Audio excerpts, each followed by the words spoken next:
الحمد لله نحمده ونستعينه ونستغفره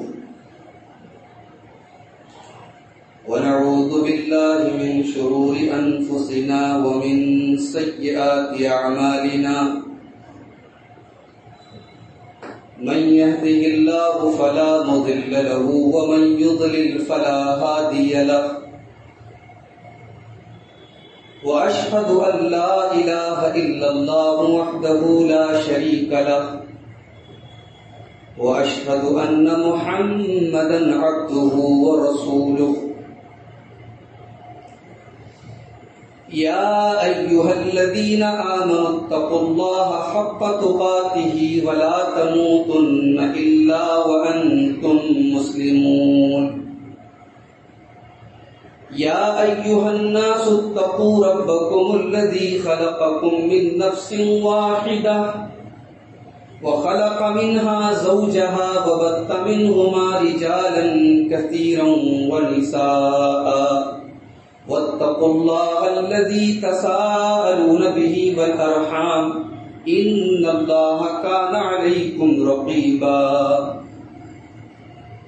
يا أيها الذين آمنوا اتقوا الله وقولوا قولا سديدا يصلح لكم أعمالكم ويغفر لكم ذنوبكم ومن يطع الله ورسوله فقد فاز فوزا عظيما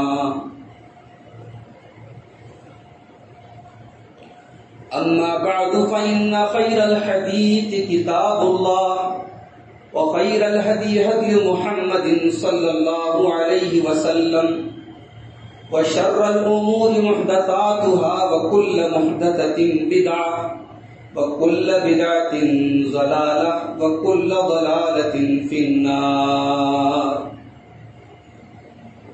أعوذ بالله من الشيطان الرجيم بسم الله الرحمن الرحيم واعتصموا بحبل الله جميعا ولا تفرقوا واذكروا نعمة الله عليكم إذ كنتم أعداء فألف بين قلوبكم فأصبحتم بنعمته إخوانا وكنتم على شفا حفرة من النار فأنقذكم منها كذلك يبين الله لكم آياته لعلكم تهتدون. محترم حاضرین جمعہ، ہماری شریعت نے جن چیزوں پر بہت زیادہ زور دیا ہے، جن چیزوں کی بہت زیادہ تاکید کی ہے، جس کو سماج کے لیے ضروری قرار دیا ہے، اس میں سے ایک چیز ہے آپس کا اتحاد، میل جول، ایک دوسرے کے ساتھ مل جل کر کے رہنا. یہ اللہ تبارک و تعالیٰ کی بہت بڑی نعمت ہے، اور اسی کے الٹ کسی گھر میں، کسی خاندان میں، کسی سماج میں آپس میں لوگوں کا ایک دوسرے سے کٹ کر کے رہنا، ایک دوسرے سے اختلاف کرنا، ایک دوسرے سے تعلق کو توڑ لینا، یہ اللہ تبارک و تعالیٰ کا بہت بڑا عذاب ہے. میرے پیارے، بڑی مشہور آیت میں نے آپ کے سامنے پڑھی ہے، سورہ آل عمران کی آیت نمبر 103 ہے. اس آیت میں اللہ تعالیٰ نے پوری امت کو، پورے مسلمانوں کو خطاب دیا ہے. وَاعْتَصِمُوا بِحَبْلِ اللَّهِ جَمِيعًا، اللہ کی رسی کو اے مسلمانوں تم سب مل کر کے تھام لو. وَلَا تَفَرَّقُوا، اور آپس میں تفرقہ نہ کرو، آپس میں بٹوارے نہ کرو، آپس میں اختلاف نہ کرو. وَاذْكُرُوا نِعْمَةَ اللَّهِ عَلَيْكُمْ إِذْ كُنْتُمْ أَعْدَاءً، اور یاد کرو اللہ کی نعمت کو، اللہ کے احسان کو، جب تم ایک دوسرے کے دشمن تھے، تم ایک دوسرے کے خون کے پیاسے تھے، ذرا ذرا سی باتوں پر تم ایک دوسرے سے جنگیں، کئی برسوں تک تمہارے بیچ میں جنگیں چلا کرتی تھی. مدینہ کے اندر 2 قبیلے تھے، اوس اور خزرج، ہمیشہ لڑتے رہتے تھے. وَاذْكُرُوا نِعْمَةَ اللَّهِ عَلَيْكُمْ إِذْ كُنْتُمْ أَعْدَاءً. میرے بندو ذرا اللہ کی اس نعمت کو یاد کرو، تم ایک دوسرے کے دشمن تھے، ایک دوسرے کے خون کے پیاسے تھے. فَأَلَّفَ بَيْنَ قُلُوبِكُمْ. اللہ نے اپنے نبی کو بھیج کر کے اسلام کے ذریعے، ایمان کے ذریعے، لا الہ الا اللہ کے ذریعے تمہیں ایک دوسرے کے ساتھ جوڑ دیا، ملا دیا. فَأَصْبَحْتُمْ بِنِعْمَتِهِ إِخْوَانًا. اور تم اللہ کے احسان سے بھائی بھائی بن گئے. آپ غور کریں، اللہ تعالیٰ نے اس آیت کریمہ میں آپس کے اتحاد کو اپنی بہت بڑی نعمت قرار دیا ہے اور اس نعمت کو یاد کرنے کا حکم دیا ہے. اسی لیے ہماری شریعت ایک مسلمان سماج کو، ایک مسلم معاشرے کو کیسا دیکھنا چاہتی ہے. آئیے اللہ کے رسول صلی اللہ علیہ وسلم کی 2 حدیثوں کو میں آپ کے سامنے رکھوں. مثل المؤمنین فی توادہم وتعاطفہم وتراحمہم کمثل الجسد الواحد. مسلمانوں کا آپس میں تعلق ایسا ہونا چاہیے، مسلمانوں کو ایک دوسرے سے ایسی محبت ہونی چاہیے، ایسی ہمدردی ہونی چاہیے، ایک دوسرے کا سکھ دکھ بانٹنے کی ایسی سوچ ہونی چاہیے. کمثل الجسد الواحد. جیسے انسان کا بدن ہے، انسان کا شریر ہے. اذ اشتکا منہ عضو. اگر انسان کے بدن کا کوئی بھی حصہ اگر تکلیف میں مبتلا ہو جائے، انسان کی باڈی کا کوئی بھی حصہ اگر تکلیف اور پریشانی میں پڑ جائے، تداعى له سائر الجسد بالسہر والحمى. تو پورا کا پورا بدن بے چین ہو جاتا ہے، پورے بدن میں حرارت آ جاتی ہے، پورے بدن کو تکلیف ہوتی ہے. رات رات بھر انسان کو نیند نہیں آتی ہے، صرف ایک کانٹا اگر اس کے بدن میں چبھ جائے. غور کر رہے ہیں اپنی حدیث کے اوپر. انسان کا جسم جیسے ایک دوسرے کے ساتھ کنیکٹڈ ہے، ایک دوسرے کے ساتھ جڑا ہے. اللہ کے پیارے نبی صلی اللہ علیہ وسلم فرما رہے ہیں مسلمانوں کو آپس میں ایک دوسرے کے ساتھ ایسا ہونا چاہیے. ایک اور حدیث دیکھیے، صحیح بخاری اور صحیح مسلم کی روایت ہے. اللہ کے پیارے نبی فرماتے ہیں المؤمن للمؤمن کالبنیان یشد بعضہ بعضا. مسلمان کو مسلمان کے لیے تو ایسا ہونا چاہیے جیسے ایک عمارت ہوتی ہے، عمارت کا ہر حصہ دوسرے حصے کو طاقت دیتا ہے، عمارت کا ہر حصہ دوسرے حصے کو سپورٹ کرتا ہے. عمارت کے اندر ایک اینٹ کو بھی نکال دیا جائے تو عمارت کے اندر کمی آ جائے گی. میرے بھائیوں، نبی اکرم فرماتے ہیں کہ ہر مسلمان دوسرے مسلمان کے لیے ویسے ہی اہمیت رکھتا ہے جیسے کسی عمارت کے اندر ہر اینٹ کی اور سیمنٹ کی اور اس کے اندر لگنے والے تمام لوازمات کی ہوتی ہے. جیسے عمارت کا ایک حصہ دوسرے حصے کو سپورٹ کرتا ہے، اس کو مضبوط کرتا ہے، مسلمان کو مضبوط کرے. یہ مسلمانوں کا حال ہونا چاہیے. یہ تو بات ہو گئی مسلمانوں کی. پھر تھوڑا سا دائرہ اور تنگ کر دیجئے. بھئی ہر مسلمان ہمارا اسلامی بھائی ہے، مگر اگر اس بھائی کے ساتھ ہمارا رشتہ بھی ہو، ہماری قرابت بھی ہو، ہمارے خاندان کا ایک فرد ہو، تب تو حقوق اور بڑھ جاتے ہیں، تب تو معاملہ اور نازک ہو جاتا ہے. اللہ کے پیارے نبی صلی اللہ علیہ وسلم اپنے ہر خطبے میں قرآن مجید کی 3 آیتیں پڑھتے تھے.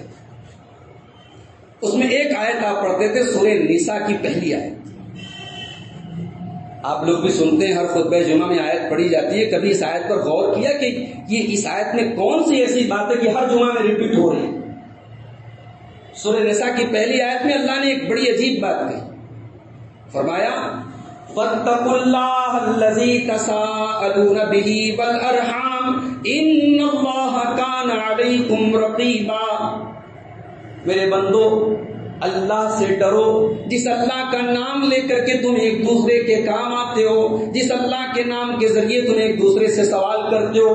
فَاتَّقُوا اللَّهَ الَّذِي تَسَاءَلُونَ بِهِ، اس اللہ سے ڈرو. وَالْأَرْحَامَ، اور رشتوں کو کاٹنے سے ڈرو، رشتوں کو توڑنے سے ڈرو، رشتہ داروں کو تکلیف پہنچانے سے ڈرو۔ ان اللہ کان علیکم رقیبا، اللہ تعالیٰ تم پر نگراں ہے، اللہ تمہاری ایک ایک ایکٹیویٹی کو دیکھ رہا ہے، اس کا کیمرہ 24 آورز آن ہے، وہ نگرانی کر رہا ہے۔ اگر تم نے اپنے رشتہ داروں، اپنے قرابت داروں کے ساتھ اگر ظلم اور زیادتی کی اور اسے تعلق توڑا اور اسے قطع تعلقی کی تو اللہ کے عذاب کے لیے تیار ہو جاؤ۔ ہمارے گھروں کا کیا حال ہے؟ کوئی گھر خالی نہیں ہے، کوئی خاندان خالی نہیں ہے، کوئی محلہ ایسا نہیں ہے جہاں گھروں میں تو میں کی آوازیں نہ ہوں، جہاں جھگڑے نہ ہو، جہاں اختلافات نہ ہو۔ اور جھگڑے اور اختلاف اگر ہیں تو یہ کوئی بہت حیرت کی بات نہیں ہے۔ بھئی اللہ تعالیٰ نے دنیا میں اربوں انسان بنائے، اربوں انسان میں کوئی 2 انسان ایسے نہیں ہیں جن کا رنگ اور جن کی شکل 100% ایک دوسرے کے مطابق۔ یہ اللہ کی عجیب و غریب قدرت ہے، اللہ کی عجیب و غریب نشانی ہے کہ دنیا میں اربوں انسان ہے، کروڑوں انسان ہے، اور ہر انسان دوسرے انسان سے الگ ہے، مختلف ہے، ڈیفرنٹ ہے۔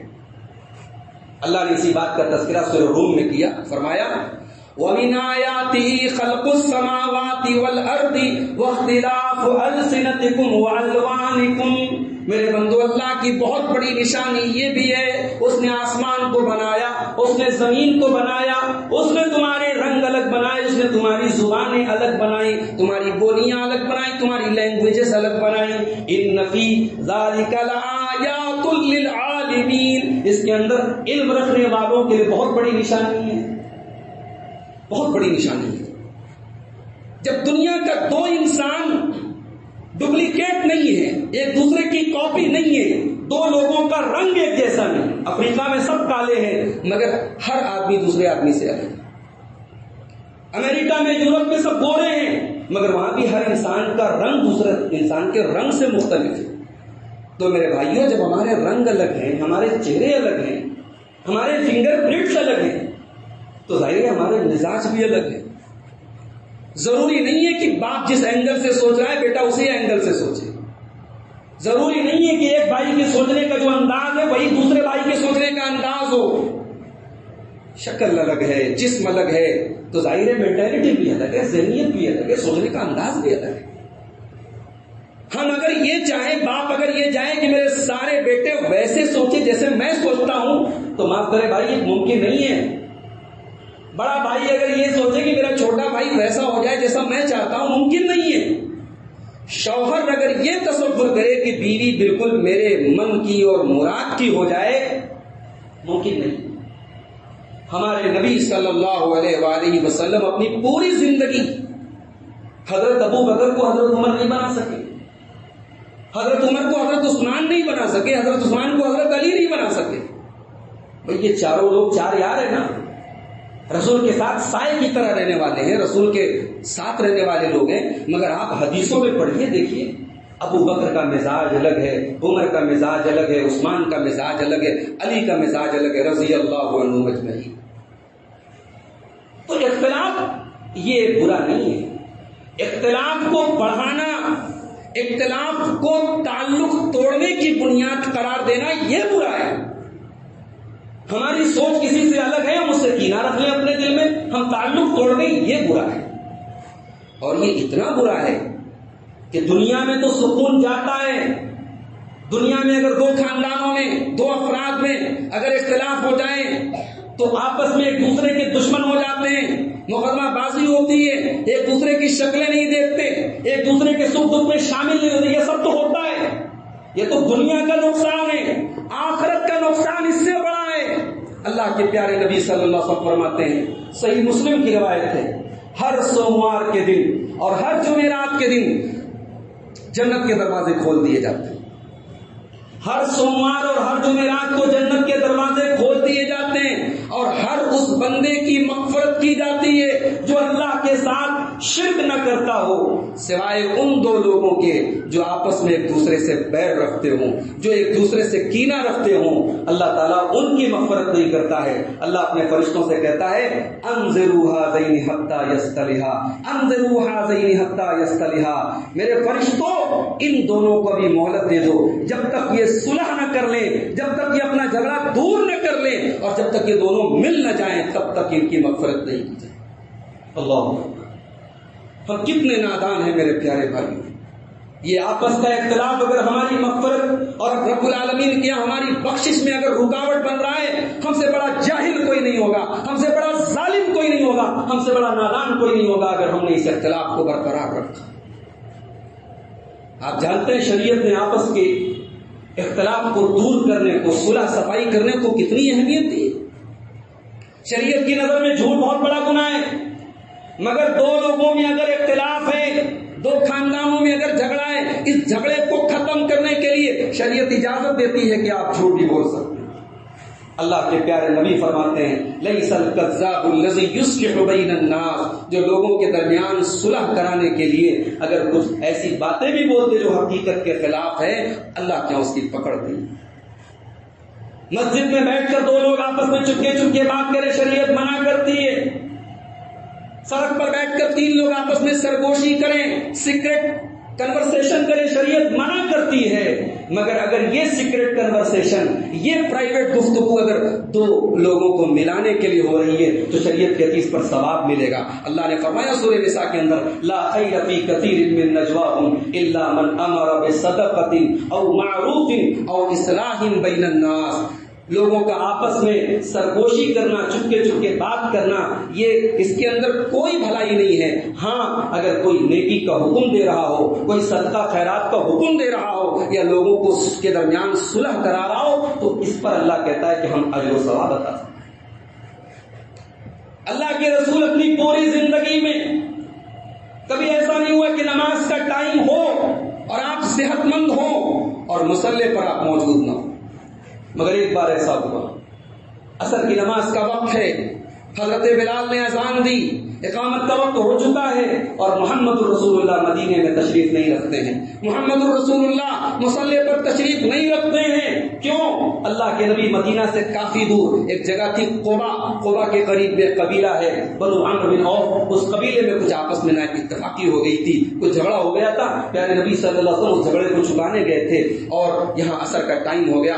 حضرت بلال حضرت ابوبکر کے پاس آئے کہ آپ چل کر نماز پڑھاتے، وقت ہو گیا ہے۔ حضرت ابوبکر نماز پڑھانے لگے اور اللہ کے رسول صلی اللہ علیہ وسلم جماعت کے دوران آئے اور آپ نے جب حضرت ابوبکر نے یہ محسوس کیا کہ اللہ کے رسول صلی اللہ علیہ وسلم آ گئے ہیں، وہ مصلی سے پیچھے ہٹ گئے۔ اللہ کے رسول نے آگے بڑھ کر کے نماز پڑھائی اور اس کے بعد لمبی حدیث ہے، میں اس تفصیل میں نہیں جانا چاہتا، لیکن یہ پوری زندگی میں اللہ کے رسول کے سنگل یہ واقعہ ہے کہ آپ جماعت کے وقت پر حاضر نہیں تھے، صرف اس لیے کہ آپ صلح کرانے۔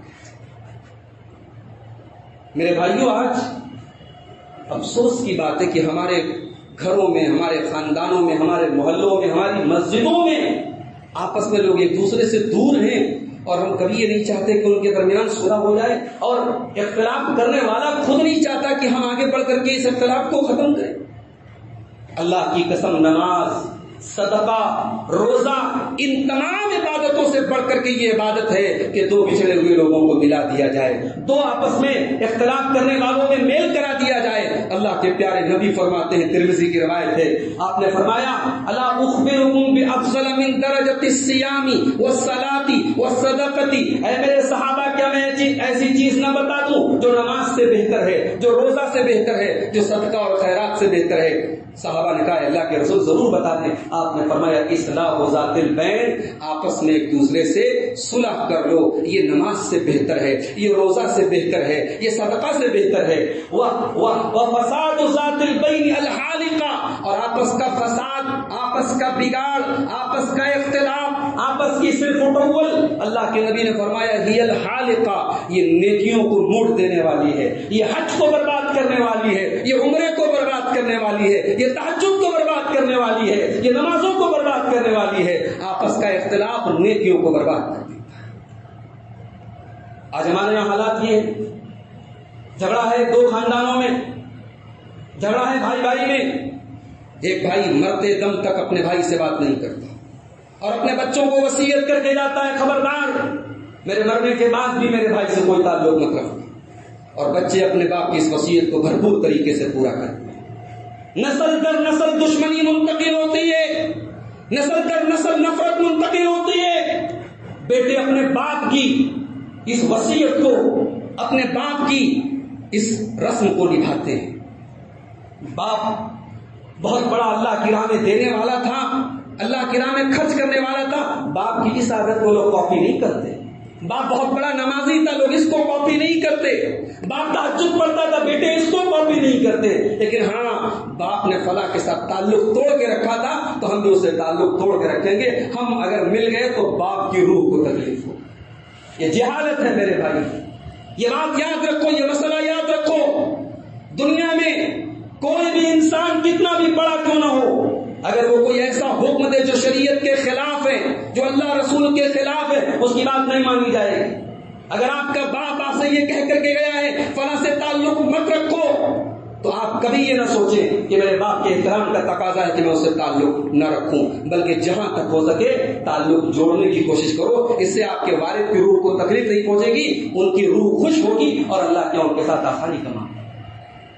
ہمارے یہاں دشمنیاں نسل در نسل منتقل ہو رہی ہیں، اور 90% جو اختلافات ہیں ان کی بنیاد میں جا کر کے دیکھو کوئی مسئلہ ہی نہیں ہے، کوئی بات نہیں ہے، کسی فرید کی طرف سے کوئی ظلم نہیں ہے۔ ہاں، بدگمانیاں ہیں، اس نے میرے بارے میں ایسا کہا اور میں نے اس کے بارے میں ایسا کہا۔ یہ بدگمانی 90% جھگڑوں کی جڑ ہے۔ اسی لیے اللہ نے قرآن میں سورہ حجرات میں فرمایا یا ایھا الذین آمنوا اجتنبوا کثیرا من الظن، اے ایمان والو بدگمانی سے بچو، ان بعض الظن اثم، بدگمانی بہت بڑا گناہ ہے، بدگمانی بہت بڑا گناہ ہے۔ ولا تجسسوا، اور ایک دوسرے کی ٹوک میں نہ لگے رہا کرو۔ ولا یغتب بعضکم بعضا، ایک دوسرے کی غیبت نہ کیا کرو۔ یہ وہ بنیادیں ہیں میرے بھائیوں جس پر سماج کے جھگڑے ختم ہو سکتے۔ کیا اختلاف صحابہ کے درمیان نہیں ہوا؟ صحابہ کے درمیان بھی اختلاف ہوا، لیکن صحابہ بہت بڑے لوگ تھے، ان کا اختلاف بھی ویسا ہی تھا، ان کا جھگڑا بھی ویسا ہی تھا، اور ان کا مل جانا بھی ویسا ہی تھا۔ اللہ کے رسول صحابہ کے ساتھ بیٹھے ہوئے ہیں، حضرت ابوبکر صدیق اپنے کپڑے کا، اپنے دامن کا کونا پکڑ کے آ رہے ہیں۔ اللہ کے نبی اپنے اس دوست کو سمجھتے تھے، اس کا چہرہ ریڈ کر لیتے تھے۔ اللہ کے نبی نے کہا ابوبکر کسی سے جھگڑا کر کے آئے۔ حضرت ابوبکر آئے، اے اللہ کے رسول، مجھ سے اور حضرت عمر سے کچھ کہا سنی ہو گئی اور میں نے کچھ زیادہ بول دیا، میں نے کچھ زیادتی کر دی، میں نے ان سے معافی مانگی، انہوں نے مجھے معاف نہیں کیا۔ اللہ کے رسول نے فرمایا ابوبکر اللہ آپ کو معاف کرے، اللہ آپ کو معاف کرے، اللہ آپ کو معاف کرے۔ تھوڑی دیر کے بعد حضرت عمر کو احساس ہوا کہ یہ میں نے صحیح نہیں کیا، ابوبکر نے مجھ سے معافی مانگی، میں نے معاف نہیں کیا۔ حضرت عمر فاروق رضی اللہ تعالیٰ عنہ اسی وقت حضرت ابوبکر کے گھر پہ گئے، پتہ لگا وہ گھر پہ نہیں ہے۔ حضرت عمر اللہ کے رسول کے پاس آئے۔ اب جب یہاں آئے تو دیکھا کہ اللہ کے رسول صلی اللہ علیہ وسلم بیٹھے ہوئے ہیں اور ساتھ میں حضرت ابوبکر بھی بیٹھے ہوئے۔ حضرت عمر نے صرف سلام کیا اور سلام کر کے بیٹھ گئے، ابھی کوئی بات نہیں کی ہے۔ اتنے میں اللہ کے رسول کا چہرہ غصے سے لال ہو گیا۔ حضرت ابوبکر رضی اللہ تعالیٰ عنہ جو اپنے رسول کا چہرہ سب سے زیادہ سمجھتے تھے، جب دیکھا کہ رسول کی آنکھیں سرخ ہو رہی ہیں، رسول کا چہرہ غصے سے لال ہو رہا ہے، حضرت ابوبکر اپنے گھٹنے کے بل گر پڑے، اللہ کے رسول کے سامنے بیٹھ گئے اور کہا واللہ کنت اظلم یا رسول اللہ، اے اللہ کے رسول غلطی میری تھی، زیادتی میری طرف سے تھی، غصہ میرے اوپر ہونا چاہیے، عمر کے اوپر نہیں ہونا چاہیے۔ اللہ کے نبی کھڑے ہو گئے اور آپ نے فرمایا لوگوں کان کھول کر کے سن لو، جب میں نے کہا تھا میں اللہ کا رسول ہوں، تم سب نے کہا تو جھوٹ بول رہا ہے۔ میرا دوست ابوبکر کھڑا ہو کے اکیلے کہہ رہا تھا میں سچ بول رہا ہوں۔ ابوبکر وہ ہے جب دنیا نے مجھے مال سے اور دوستی سے اور اپنے سپورٹ سے محروم رکھا، ابوبکر نے اپنا مال بھی قربان کیا، اپنی دوستی بھی عطا کی، اپنی رفاقت بھی ادا کی۔ فہل انتم تارکون صاحبی، اے لوگوں مجھے اور میرے دوست کو ہمارے حال پہ چھوڑ دو، ابوبکر سے کوئی جھگڑا نہ کرے۔ حدیث کے الفاظ ہیں، صحیح بخاری کی روایت ہے فما اوذی بعد ذلک، اس دن کے بعد سے حضرت ابوبکر کو کسی نے تکلیف پہنچانے کی جرأت نہیں۔ اختلاف صحابہ میں ہمارے آج مسئلہ یہ ہے، آج ہم ہم اپنے آپ کو ہم سمجھتے ہیں کہ اگر ہم کسی کی غلطی معاف کر دیں، کسی نے اگر ہمارے بارے میں کوئی نازیبہ بات بول دی، ہم معاف کر دیں تو ہم چھوٹے ہو جائیں۔ معاف کر دینا یہ چھوٹے ہونے کی نشانی نہیں ہے، معاف کر دینا یہ بڑے ہونے کی نشانی ہے۔ ہم تو چھوٹی چھوٹی باتوں کو بھی معاف کرنے کو تیار نہیں ہیں۔ یا یوسف علیہ السلام کے بھائیوں نے ان کو کنویں میں ڈال دیا، ان کا بچپن چھین لیا، ان کو باپ سے محروم کر دیا، مگر وہی یوسف اس واقعے کے 15 برس کے بعد جب مصر کے بادشاہ کی گدی تک پہنچ چکے ہیں، مصر کے بادشاہ کے سب سے بڑے وزیر کی شکل میں ان کے سامنے کھڑے ہیں، بھائی سر جھکا کے کھڑے ہیں، بھائی اقرار کر رہے ہیں کہ یوسف ہم سے غلطی ہو گئی، ہم سے خطا ہو گئی۔ یوسف چاہتے تو ذلیل کر سکتے تھے، یوسف چاہتے تو شرمندہ کر سکتے تھے۔ یوسف نے ایک جملے میں کہا لا تثریب علیکم اليوم، جاؤ اللہ آپ سب کو معاف کرے، میں آپ سے کوئی بدلہ کوئی انتقام نہیں لیتا، اللہ آپ کو معاف کرے۔ اور وہی معافی کی مثال قائم کی جناب محمد رسول اللہ صلی اللہ علیہ وسلم نے مکہ کی وادی میں۔ سن 8 ہجری فتح مکہ کا موقع ہے، اللہ کے نبی 8000 صحابہ کرام کے ساتھ 10,000 صحابہ کرام کے ساتھ مکہ میں داخل ہوئے ہیں، اور مکہ کے وہ لوگ جنہوں نے نبی کے اوپر کون کون سا ظلم نہیں کیا، جنہوں نے نبی کی راہ میں کون سے روڑے نہیں اٹکائے، جنہوں نے نماز کی حالت میں نبی کا گلا دبانے کی کوشش کی، جنہوں نے نبی کی بڑی بیٹی زینب پر ایسا حملہ کیا وہ شہید ہو گئی، جنہوں نے نبی کے اوپر نماز کی حالت میں اونٹنی کی بچہ دانی ڈالی، جنہوں نے نبی کو آپ کے گھر سے نکلنے پر مجبور کیا، آج لائن سے کھڑے ہیں۔ محمد رسول اللہ کو پورا پاور ہے، پورا اختیار ہے، ان سے انتقام لے سکتے ہیں، ان سے بدلہ لے سکتے ہیں، مگر میرے نبی نے عفو درگزر کی مثال قائم کی۔ میرے نبی نے بیک زبان فرمایا لا تثریب علیکم اليوم اذهبوا انتم الطلقاء، مکہ والو آج محمد رسول اللہ کسی سے انتقام نہیں۔ معافی کا جذبہ پیدا کرو میرے بھائی۔ ہم شب قدر میں دعا کرتے ہیں اللہم انک عفو تحب العفو فاعف عنا، پروردگار تو معاف کرنے والا ہے، معافی کو پسند کرتا ہے، ہمیں بھی معاف کر دے۔ ہم اللہ کی بارگاہ میں اقرار کرتے ہیں کہ اللہ تو ہمیں معاف کر دے، تو معافی کو پسند کرتا ہے، ایک دوسرے کی غلطیوں کو معاف کر دیا کرو۔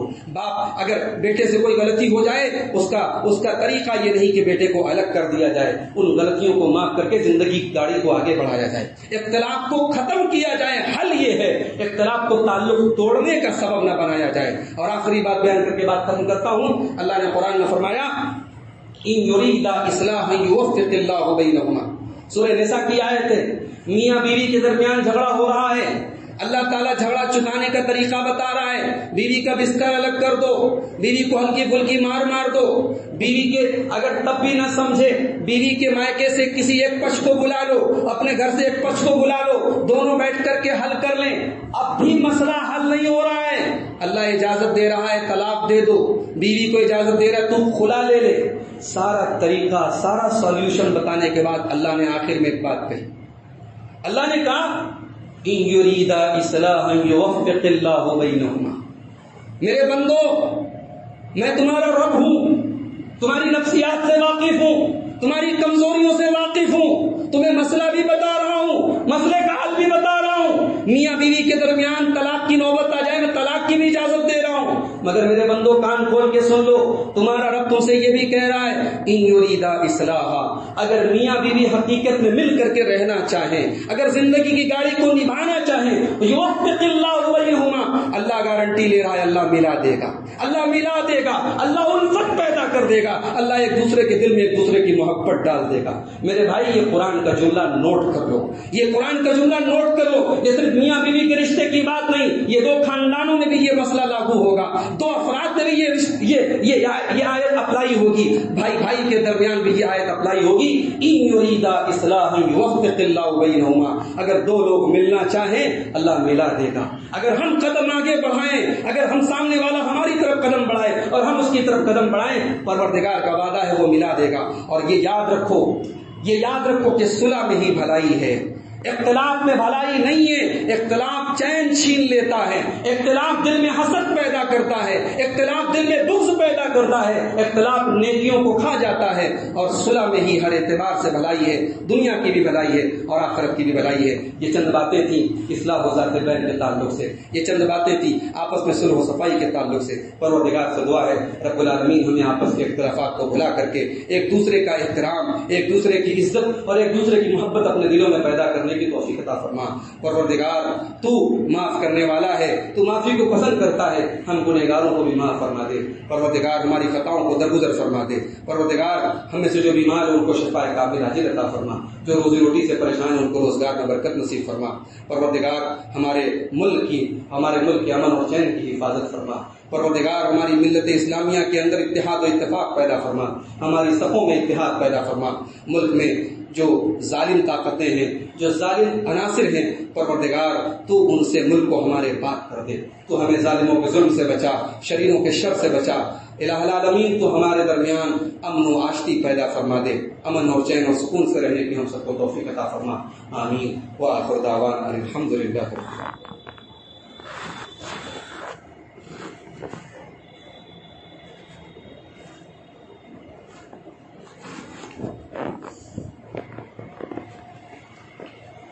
الحمد لله كفى وسلام على عباده الذين اصطفى، أما بعد فأعوذ بالله من الشيطان الرجيم، بسم الله الرحمن الرحيم، إن الله وملائكته يصلون على النبي يا أيها الذين آمنوا صلوا عليه وسلموا تسليما، اللهم صل على محمد وعلى آل محمد كما صليت على إبراهيم وعلى آل إبراهيم إنك حميد مجيد، اللهم بارك على محمد وعلى آل محمد كما باركت على إبراهيم وعلى آل إبراهيم إنك حميد مجيد، اللهم أعز الإسلام والمسلمين وأذل الشرك والمشركين ودمر أعداء الدين، إن الله يأمر بالعدل والإحسان وإيتاء ذي القربى وينهى عن الفحشاء والمنكر والبغي يعظكم لعلكم